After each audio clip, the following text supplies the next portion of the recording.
नमस्कार दोस्तों, स्वागत है आपका हर्ष अकेडमी 94 चैनल में। दोस्तों, RRB, NTPC, group D, railway के सभी एग्ज़ाम्स के लिए ये बहुत ही इम्पोर्टेंट है।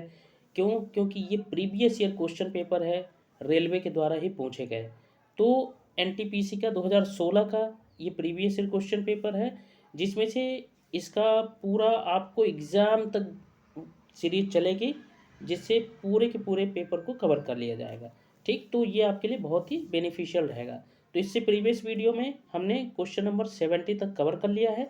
इस वीडियो के अंदर 70 से हम आगे बढ़ने वाले हैं। तो दोस्तों, अगर वो वीडियो आप नहीं देखे हैं तो प्लेलिस्ट में जाके उसको ज़रूर देख लीजिएगा। चलिए फिर शुरू करते हैं नेक्स्ट क्वेश्चन को। तो क्वेश्चन नंबर 70 तक अपन ने कवर कर लिया है। अब चलते हैं 71 से। 71 देखते हैं, मुगल सम्राट हुमायूं का मकबरा कहाँ है? तो हुमायूं का मकबरा दोस्तों कहाँ है? दिल्ली में है। तो ये आप सबको पता ही होगा, नहीं तो ये फैक्ट है, आप इसको नोट डाउन कर लें। ठीक, अगला क्वेश्चन देखते हैं, निम्नलिखित में से भिन्न विकल्प का चयन करें। तो दोस्तों, इसमें से आपको देखना है कि कौन सा इसमें डिफरेंट है। ठीक, क्योंकि ये चार आकृति दी हुई है, इसमें से आपको फिगर आउट जो करना है, तीनों में से डिफरेंट को करना है। ठीक, तो चलिए फिर इसको देखते हैं। ठीक, तो इसमें देखिए कि इसका पहले फिगर को देखिए। ठीक, सेकंड फिगर को देखिए और थर्ड फिगर को देखिए, फोर्थ फिगर को देखिए। तो आपको कुछ डिफरेंस इसमें समझ में आ रहा होगा, दूसरे में डिफरेंस आपको समझ आ रहा होगा। कैसे? देखिए, ये वर्टिकल लाइन है, सभी में आप देखिए वर्टिकल लाइन है। ये 1, 3, 4 में वर्टिकल लाइन है, लेकिन आप ध्यान से देखिए कि 2 में क्या है, हॉरिजॉन्टल लाइन दिया हुआ है। तो ये डिफरेंट हो गया, यही आपका आंसर हो जाएगा सेकेंड नंबर का। ठीक,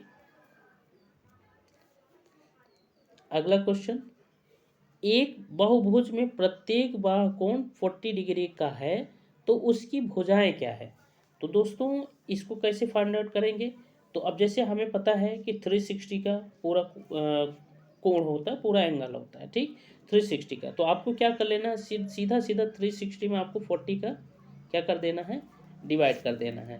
तो ये जब आप डिवाइड कर लेंगे तो ये 9 आपका आ जाएगा। तो देखिए, ये यही आपका आंसर हो जाएगा। ठीक, अगला क्वेश्चन, थोड़ा सा इसको जूम कर लेते हैं दोस्तों। The variance of a set of data 121, then the standard deviation of the data is. तो स्टैंडर्ड डेविएशन जब भी आपको पूछता है तो आपको क्या करना होता है, जो भी वैल्यू दी है उसका आपको अंडर रूट निकाल लेना है। ठीक, अंडर रूट निकाल लेंगे तो क्या हो जाएगा, 11। ठीक, तो यही आपका क्या हो जाएगा दोस्तों, आंसर हो जाएगा। ठीक, ये 11। अगला क्वेश्चन, घूमर किस राज्य का लोकप्रिय नृत्य है? तो दोस्तों, घूमर कहाँ का है, आपको पता ही होगा कि घूमर कहाँ पे सबसे ज़्यादा इसको मतलब सेलिब्रेट किया जाता है। तो ये कहाँ किया जाता है दोस्तों, राजस्थान। तो राजस्थान का ये घूमर डांस आप लोगों ने काफ़ी सुना भी होगा। ठीक, अगले क्वेश्चन पे आ जाते हैं दोस्तों, इसको जूम कर लेते हैं, थोड़ा सा पढ़ने में आसानी हो। ठीक, महात्मा गांधी को दक्षिण अफ्रीका में एम्बुलेंस सेवाओं में उनके योगदान के लिए अंग्रेजों के कैसरे हिंद पदक से किसने सम्मानित किया था? तो कैसरे हिंद जो टाइटल था महात्मा गांधी को किसने दिया था, ये आपसे क्वेश्चन पूछा जा रहा है। तो ये दोस्तों, आपको ये हिस्ट्री में आपको ये क्वेश्चन आया हुआ है, जो महात्मा गांधी का कंट्रीब्यूशन और उनका जो भी फ्रीडम मूवमेंट में क्या कैसा उनका हिस्सा रहा, तो ये सब आप पढ़ेंगे तो आपको ये इजीली क्वेश्चन आसानी से टैकल कर लेंगे। ठीक, तो इसका क्या हो जाएगा दोस्तों, लॉर्ड हार्डिंग के द्वारा दिया गया था। ओके दोस्तों, अगले क्वेश्चन पे आ जाते हैं। ठीक, तो ये देखिए कुछ रिलीजियस बेस पे क्वेश्चन है, महाभारत युद्ध कितने दिनों तक चला था? तो दोस्तों, महाभारत का युद्ध अगर आप लोगों ने पढ़ा होगा, महाभारत टेक्स्ट पढ़ा होगा, तो ये आपको आसानी से पता होगा कि ये कितने दिन चला था 18 डेज। ओके, अगला question, dash was India's first satellite launched from Indian made launch vehicle. तो इंडियन मेड लॉन्च व्हीकल के द्वारा ऐसा कौन सा इंडिया का फर्स्ट सैटेलाइट था जो लॉन्च किया गया था?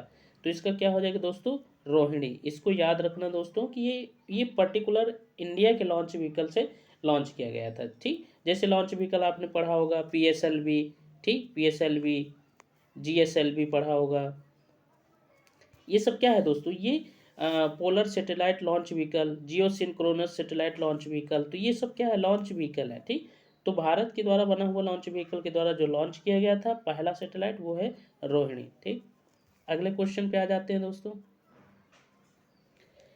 ये इस क्वेश्चन को आप लोग ट्राई करिए, बहुत ही इजी क्वेश्चन है, इसमें ज़्यादा कुछ भी नहीं करना है, सिर्फ जो भी आपको यहाँ पे साइन दिया है उसको कन्वर्ट करना है बस। ठीक, जैसे यहाँ पे दिया है प्लस को आपको क्या कर देना है? इनटू बना देना है। ठीक, फिर इसके बाद क्या दिया है दोस्तों?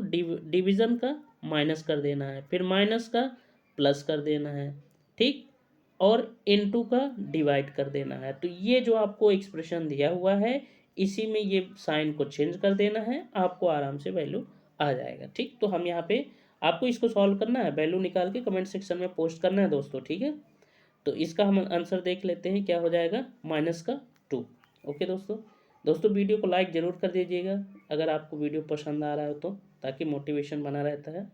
चलिए अगला क्वेश्चन देखते हैं। हवा में अम्ल वर्षा डैश के छोड़े जाने के कारण होती है।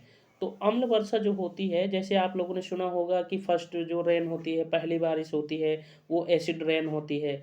तो इसका क्या कॉन्सेप्ट होता है? उसमें क्या ऐसा मिला होता है जो एसिड रेन वो कहलाता है? ठीक, तो क्या होता है दोस्तों? उसमें सल्फर डाइऑक्साइड और नाइट्रोजन ऑक्साइड, ये सल्फर डाइऑक्साइड यानी SO2 और NO2 ये रहता है दोस्तों, इसलिए उसको क्या बोलते हैं?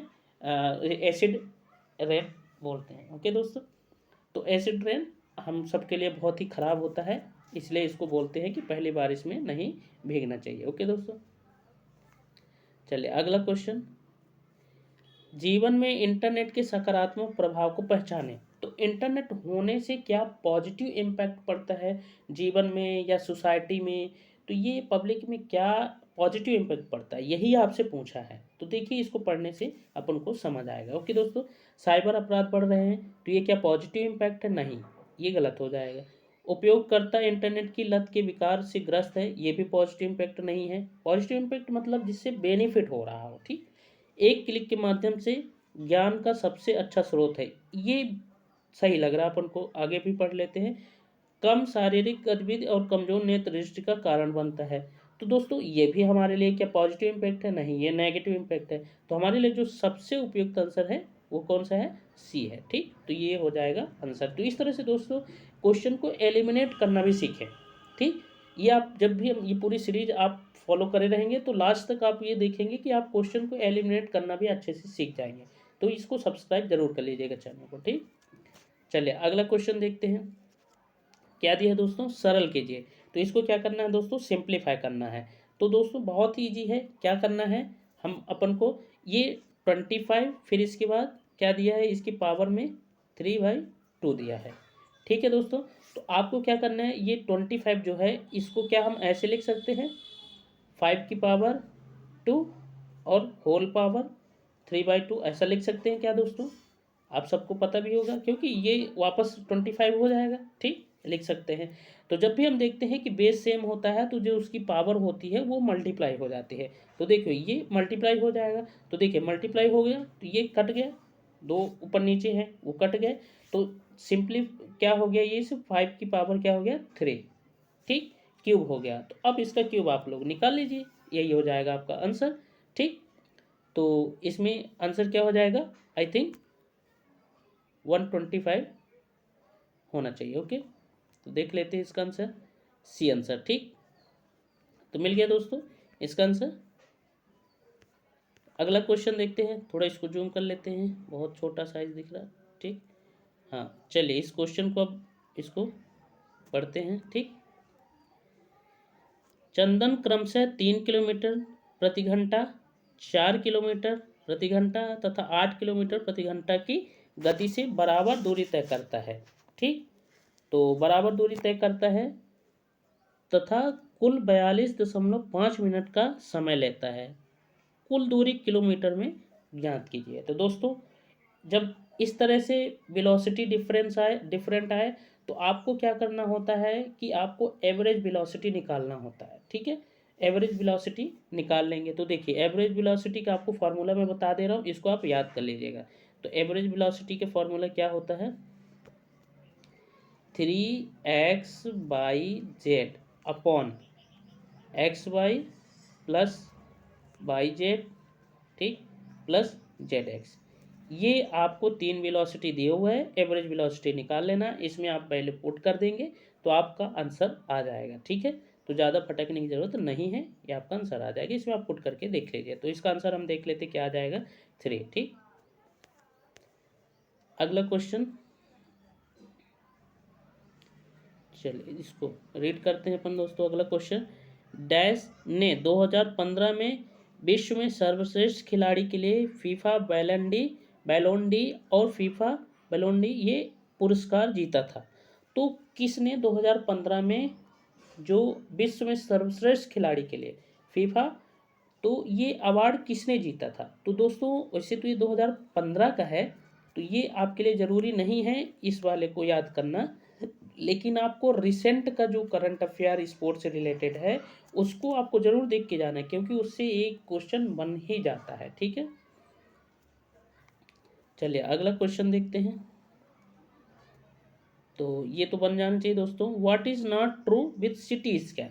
तो सिटी स्कैन आप सब लोगों ने बहुत अच्छे से वो किया, देखा होगा, है ना, आप लोग करवाते भी रहते हैं, तो इससे आपको आसानी से ये पता होगा। ठीक, तो क्या है, not true with CT scan, CT scan के साथ क्या सही नहीं है, कंबाइंस मैनी एक्सरेज इमेज, तो ये तो नहीं होगा, एक्सरे वगैरह नहीं होता है।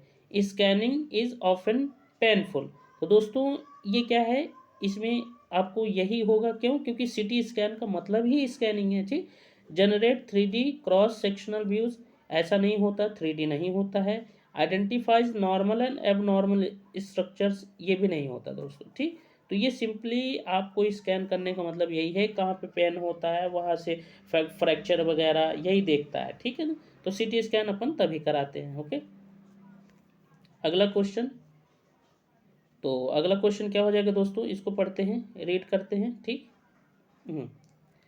तो western blot is the diagnostic test for, तो ये क्या हो जाएगा दोस्तों, ये किस लिए होता है, ये होता है HIV के लिए। ओके दोस्तों, तो आई होप आपको ये समझ आ गया होगा। ठीक, अगला क्वेश्चन देखते हैं। चलिए इसको भी थोड़ा जूम कर लेते हैं अपन। Which of the following is not correct with reference to biosand water filter.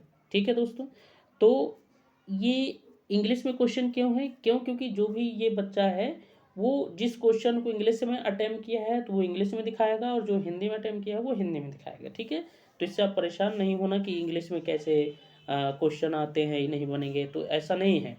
ये जिस पे आप अटेम्प्ट करेंगे वही आपको ये क्वेश्चन यहाँ पे दिखाएगा। ठीक है, तो आप हिंदी इसमें बिल्कुल हिंदी भी आप देख सकते हैं। ठीक है, क्वेश्चन पेपर में आपको दिखेगा। Which are the following is not correct with the reference to biosand water filter, तो इसका आंसर क्या हो जाएगा दोस्तों, इसका हो जाएगा high quality water is always assured. ठीक है दोस्तों, तो बायोसैंड वाटर फिल्टर होता है, तो बायोसैंड आपने देखा होगा कि क्या होता है कि जब भी आप सैंड के थ्रू फिल्टर करते हैं तो देखिए आपको नीचे बहुत ही प्योर वाटर मिलता है, क्यों, क्योंकि उसके पूरे पार्टिकल्स क्या हो जाते हैं, फिल्टर हो जाते हैं। ठीक, चलिए तो अगला क्वेश्चन देखते हैं। कौन सा cricketer ICC cricket hall of fame की सूची में नहीं है। तो क्रिकेट हॉल ऑफ फेम एक सूची जारी होती है दोस्तों, ये ICC के द्वारा, इंडियन क्रिकेट काउंसिल के द्वारा, तो उस हॉल ऑफ फेम की सूची में कौन नहीं है ये आपको देखना है। ठीक, तो रवि शास्त्री नहीं है, बाकी ये दोस्तों सब हैं। ठीक, अगला question, which article of the constitution of Indian relates to uniform civil code, तो UCC, ये दोस्तों आपको क्या करना है कि जो कॉन्स्टिट्यूशन है उसके कुछ आर्टिकल बहुत ही ज़रूरी हैं, जैसे फंडामेंटल राइट के आर्टिकल्स हैं वो ज़रूरी है, फिर डीपीएसपी के आर्टिकल हैं वो ज़रूरी है, ड्यूटीज़ के आर्टिकल, इन्वायरमेंट से रिलेटेड आर्टिकल। तो ये कुछ आर्टिकल दोस्तों बहुत ही ज़रूरी है, तो इनको आप ज़रूर याद रखें। वुमेन चाइल्ड से और वुमेन से चाइल्ड से रिलेटेड ये सब आर्टिकल याद रखें। अगर आपको इसमें कोई प्रॉब्लम आती है तो आप कमेंट सेक्शन में ज़रूर बताइएगा, तो फिर इसका भी एक सेपरेट वीडियो ले आएंगे हम, जो पूरा आपको इम्पोर्टेंट कॉन्स्टिट्यूशन आर्टिकल्स आपको याद करा दिया जाएगा। ठीक है दोस्तों, तो इसका आंसर क्या हो जाएगा, आर्टिकल 44। तो आर्टिकल 44 किससे रिलेट करता है दोस्तों, यूसीसी यानी यूनिफॉर्म सिविल कोड। ओके, अगला क्वेश्चन आ जाते हैं। चलिए तो इसमें देखते हैं दोस्तों आंसर क्वेश्चन को। ठीक, चलिए इसको सॉल्व करिए।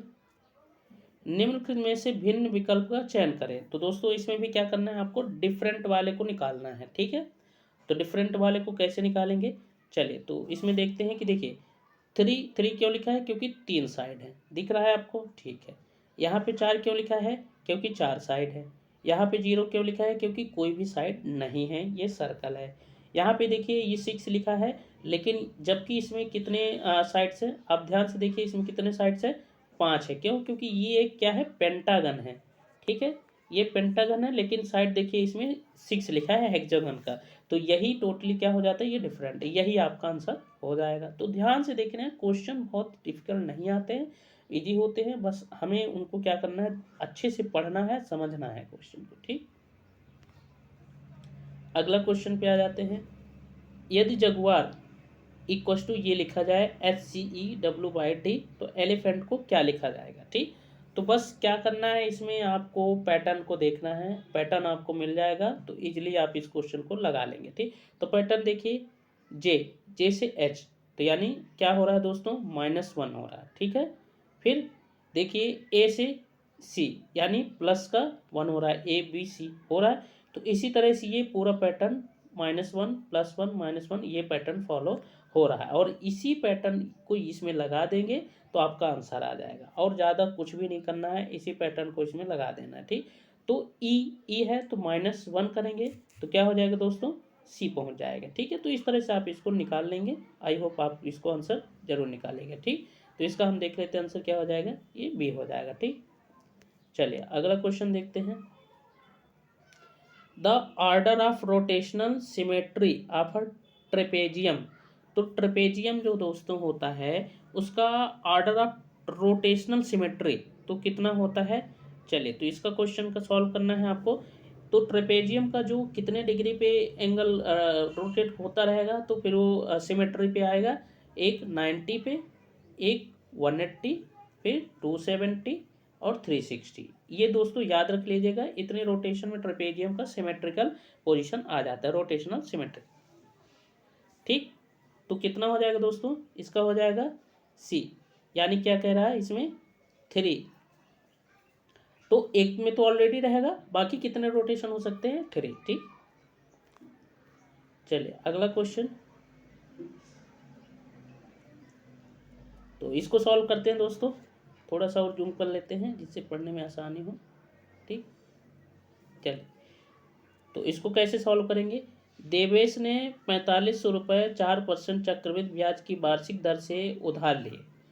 2 वर्षों बाद चक्रवृद्धि ब्याज क्या होगा यदि ब्याज वार्षिक चक्रवृद्धि होता हो। तो कैसे इसको निकालेंगे दोस्तों, इसको सबसे पहले आपको फॉर्मूले में रखना है। क्या है यहाँ पे हमारा 4500, यहाँ पे कैपिटल है। ठीक है, 4% पे यानी 104 ले लेते हैं, डिवाइडेड बाई 100, कितने ईयर, 2 वर्ष। ठीक, अब आप देखो ये आपकी वैल्यू कितना आ जाएगा, 4867.2 आ जाएगा। ठीक, तो इसमें क्या करें हैं, हमें इसमें क्या कर देना है दोस्तों, माइनस कर देना है।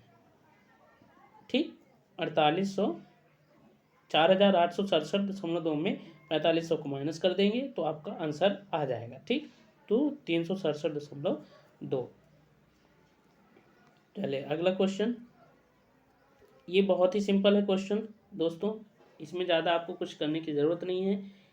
दी गई संख्याओं के लिए निम्नलिखित में से कौन सा आरोही क्रम सही है। ठीक है, तो दोस्तों क्या करना है, इसमें आपको 2 तरीके से इसको सॉल्व कर सकते हैं। एक पहला तरीका है कि आप डिवाइड करके पॉइंट में वैल्यू रख लें तो पता चल जाएगा। दूसरा तरीका ये है कि आप इसका बेस सेम कर लें। जैसे 1/3 है, हम अभी एक ट्राई कर रहे हैं, ठीक है ना।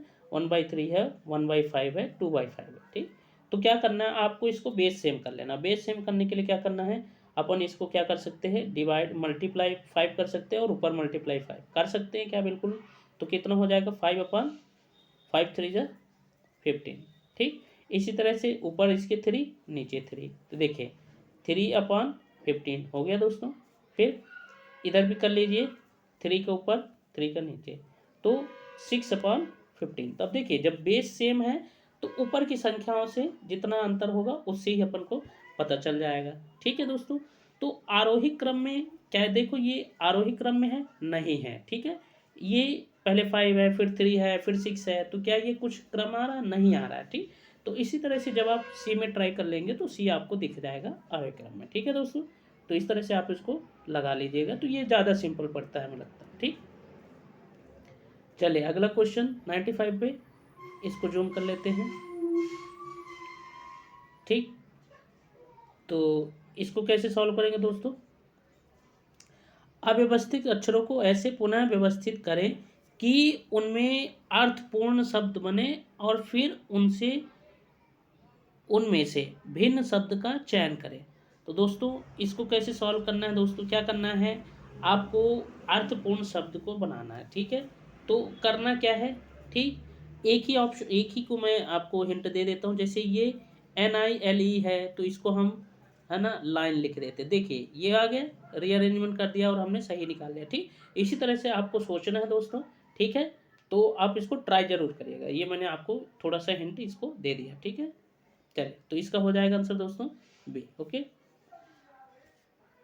अगला क्वेश्चन,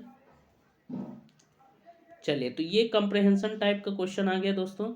तो ये आप लोगों को भी ट्राई करना है दोस्तों। कंप्रहेंशन बहुत ही सिंपल होता है और इजी भी होता है, जिससे आपको बहुत ही फ्री के नंबर होते हैं। बस थोड़ा सा दिमाग लगाना होता है और इस क्वेश्चन को आप सॉल्व कर ले जाएंगे, ठीक है।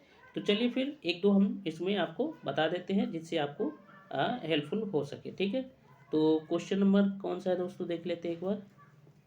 क्वेश्चन नंबर 96 होगा, ठीक।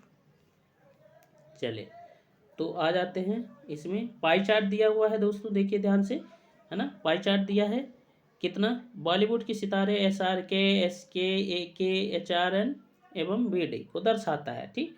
तो इसमें तो आपको सिंपली आपको सिर्फ परसेंटेज को ध्यान में रखना है, ठीक। परसेंट देखिए कैसे क्या दिया है ना, ये ध्यान से परसेंटेज को आप कॉपी में इसको बना लें, ठीक है। जैसे HR 20%, AK 15%, SRK 25%, SK 30% and VD 10%, ठीक। तो अब क्वेश्चन क्या है, इसको रीड करते हैं। पाई चार्ट का ध्यान से अध्ययन करें और उस पर आधारित प्रश्नों के उत्तर दें, ठीक। SRK को पसंद करने वालों की तुलना में SK को पसंद करने वालों का अनुपात। तो दोस्तों ये आपको क्या करना है, अनुपात फाइंड आउट करना है, ठीक है। तो ध्यान से देखिए आपको ये आंसर कैसे निकालना है। तो क्या करना है, डिवाइड करना है, ठीक, रेशो निकालना है, ठीक। तो हमें इसको कैसे सॉल्व करना है, पाई चार्ट में देख के, ठीक। SRK को पसंद करने वालों की तुलना में SK को पसंद करने वालों का अनुपात क्या होगा। तो SRK का हमें पता है कितना है दोस्तों, 25%। SK का पता है हमें कितना है, 30%। तो अब देखिए ये परसेंट में है, ठीक। अब देखिए यही हमें अनुपात फाइंड आउट करना है, तो अनुपात में क्या होगा, डिवाइड कर देंगे, ठीक। तो डिवाइड करने के बाद आपका इसमें आंसर आ जाएगा। देखिए ये कट हो जाएगा, ठीक। 5 5 जो 25 एंड 5 6 हो गया, तो 5/6 आ गया सब आंसर ये। तो बहुत ही सिंपल होता है, पाई चार्ट को बस समझना है, फिर इसको क्वेश्चन को अच्छे से रीड करना है, तो ये बन जाएगा, ठीक है दोस्तों। चलिए अगला क्वेश्चन, ठीक। चलिए इसको देखते हैं क्या दिया हुआ है। HR का समरूपी क्षेत्र कोण कौन सा है। तो समरूपी क्षेत्र कोण कौन सा है दोस्तों, तो इसको आपको कैसे सॉल्व करना है। जैसे आप देखो क्या करना है कि HR 20% हमें पता है, इसको ऐसे लिख सकते हैं परसेंट को, ठीक। 360 टोटल कोण होता है, ठीक है। अब देखिए इसको सब आप इसको कैंसिल आउट कर लेंगे तो 72 आपको आ जाएगा, आंसर आ जाएगा, ठीक है दोस्तों। चलिए अगला क्वेश्चन बहुत ही इजी रहता है, बस थोड़ा सा आपको समझना होगा, बस। चलिए अगला क्वेश्चन देखते हैं 98 को दोस्तों। यदि परिवार में 40 लोग हैं तो AK को पसंद करने वालों और BD को पसंद करने वालों के बीच अंतर बताएं। तो 40 लोग हैं, ठीक, तो क्या करना है दोस्तों, 40 इंटू 5/100, ठीक। तो इस तरह से आपका क्या हो जाएगा दोस्तों, आंसर आ जाएगा। पूरा आप कटपिट कर लेंगे तो फिर आपका आंसर आ जाएगा 2, ठीक। आगे दोस्तों चलिए अगला क्वेश्चन।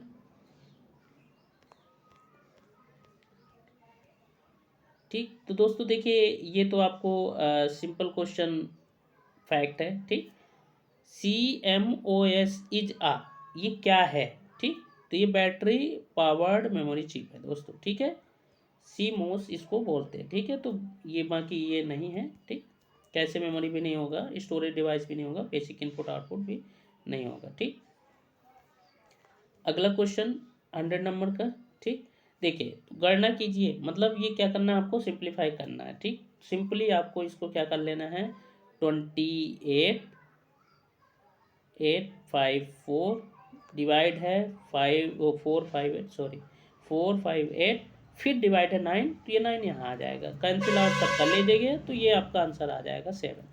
तो इस तरह से दोस्तों ये जो RRB NTPC का प्रीवियस ईयर क्वेश्चन पेपर 11 अप्रैल का फर्स्ट शिफ्ट का था, इसी तरह से सभी शिफ्ट के क्वेश्चन को कवर किया जाएगा।